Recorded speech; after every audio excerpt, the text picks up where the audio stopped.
Mengejutkan, yang punya akal sehat pasti sadar.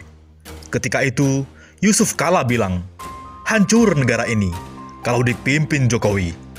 Kemudian, Jokowi merangkul Yusuf Kala jadi wakil di Pilpres 2014 untuk memukul lembut dan tak berkutik. JK akhirnya jadi kerbau ompong dalam kandang Jokowi. Untuk yang punya akal sehat, pasti sadar ketika Kiai Haji Ma'ruf Amin berfatwa, jangan taati, ikuti pemimpin yang ingkar janji. Jokowi dengan santun jadikan Ma'ruf Amin sebagai wakil dalam rangka membantai otoritasnya sebagai ulama, ketua MUI, Rais A'am PBNU. Ini fakta nyata. Yang punya akal sehat pasti sadar. Ali Muchtar Ngabalin pernah bilang, Pak Jokowi kurang gizi, antek asing, dan lain-lain. Jokowi menampar mulut Ngabalin dengan jabatan hingga sekarang jadi penjilat Jokowi. Ngabalin menjilat Jokowi sebagai wakil Tuhan. Yang punya akal sehat pasti sadar. Di acara ILC, Profesor Yusril Iza Mahendra pernah bilang, Presiden tidak punya wibawa dan orang luar negeri taunya presidennya goblok. Lalu kemudian, Yusril diangkat jadi lawyer.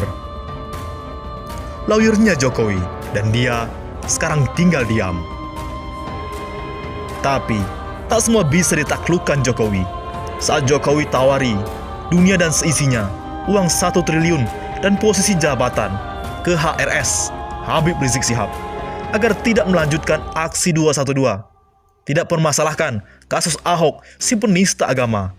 Habib Rizik Syihab tegas menolaknya. Kemudian dia dipersekusi. Dan begitu juga dengan Gatot Nurmantio, pernah menolak menjadi Menteri Pertahanan. Kata Gatot, tidak ada seorang Panglima TNI yang tidak bermimpi menjadi Menteri Pertahanan. Tapi, di kondisi sekarang ini, di sisa waktu saya ingin memberikan moral dan etika kepada junior saya. Tapi, berkebalikan dengan Prabowo Subianto. Dulu menjadi rival berat Jokowi. Tapi setelah mendapat jabatan menjadi Menteri Pertahanan, Prabowo diam 1000 bahasa. Oleh karena itu, bagi orang yang berakal sehat, berpendidikan, dan tak buta mata hatinya, silahkan Anda memilih dengan siapa dan kemanakah seharusnya kita mengikuti. Ditipu pemimpin adalah penyesalan, tapi mempertahankan pemimpin penipu itu adalah sebuah kebodohan. Jadi, kenapa setiap demo rakyat yang menyuarakan kebenaran dibilang ada penunggang? Karena mereka dulu adalah penunggang kasus gerakan 98. Dan rakyat sadar itu gerakan yang ditunggangi komunis baru. Sekarang yang mau mereka gunakan sebagai kambing hitamnya adalah kami di bawah Gatot Nurmantio. Perlu diperhatikan, fitnah itu nyata adanya. Beredar spanduk, kami tunggangi demo buruh. Oleh karena itu, terbongkar dari pengamat intelijen, dugaan provokator demo Undang-Undang Cipta Kerja dibayar pendukung pemerintah. Spanduk bernada fitnah itu yang ditunjukkan kepada koalisi aksi menyelamatkan Indonesia, kami, merupakan upaya-upaya pihak buruh, mahasiswa, dan pelajar tidak lagi turun aksi menolak Omnibus Law Undang-Undang Cipta Kerja. Demikian disampaikan presidium kami, Profesor Din Samsudin, Senin 12 Oktober. Diketahui puluhan spanduk bertuliskan kami terbukti menunggangi aksi demo buruh yang terpasang di antara patung kuda Arjuna, Wiwaha, hingga persimpangan Harmoni, Jakarta Pusat, dinilai sebagai upaya untuk memojokkan kami. Cara mendiskreditkan kaum kritis terhadap pemerintah dengan melakukan anarkisme adalah cara lama untuk membungkam gerakan itu, terang Din Samsudin. Ada kalimat bahwa kami menunggangi aksi demo buruh, mahasiswa, dan pelajar.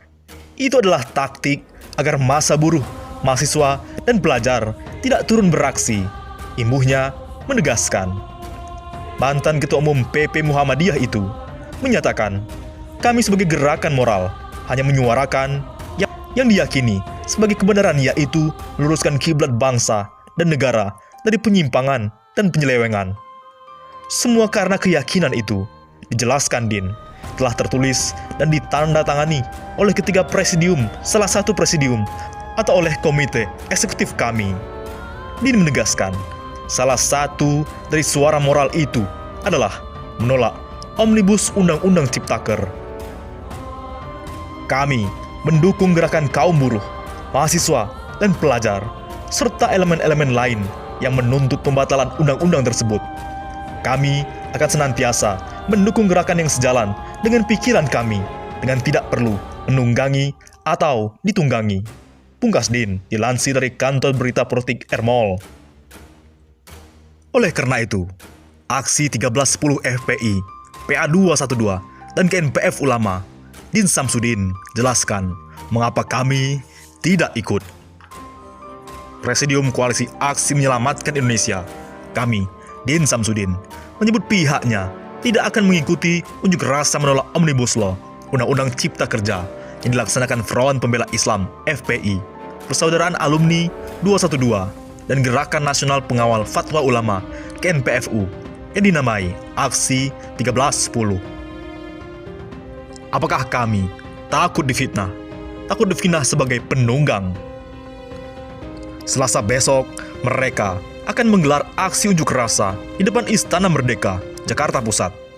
Kami secara kelembagaan tidak ikut dalam aksi, karena kami memfokuskan pada gerakan moral, kata Din Samsudin saat dihubungi JPNN Senin 12 Oktober.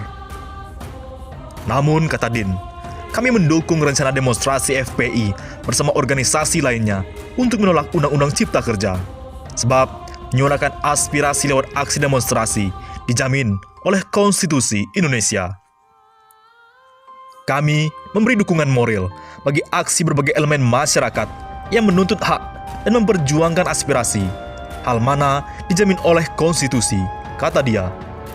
Lebih lanjut, kata Din Samsudin, kami mempersilahkan para simpatisan dan pendukung untuk ikut aksi bersama FPI dan organisasi lain. Keikutsertaan mereka, kata Din, mewakili pribadi dan bukan organisasi. Pendukung kami sebagai warga masyarakat disilakan bagi yang ingin bergabung, terutama memberikan makanan, minuman, obat-obatan demi kemanusiaan, beber Din. Bagaimana menurut pendapat Anda? Apa yang dipikirkan Jenderal Gatot? Apa strategi Gatot mengamati dan mempelajari situasi politik pasca demo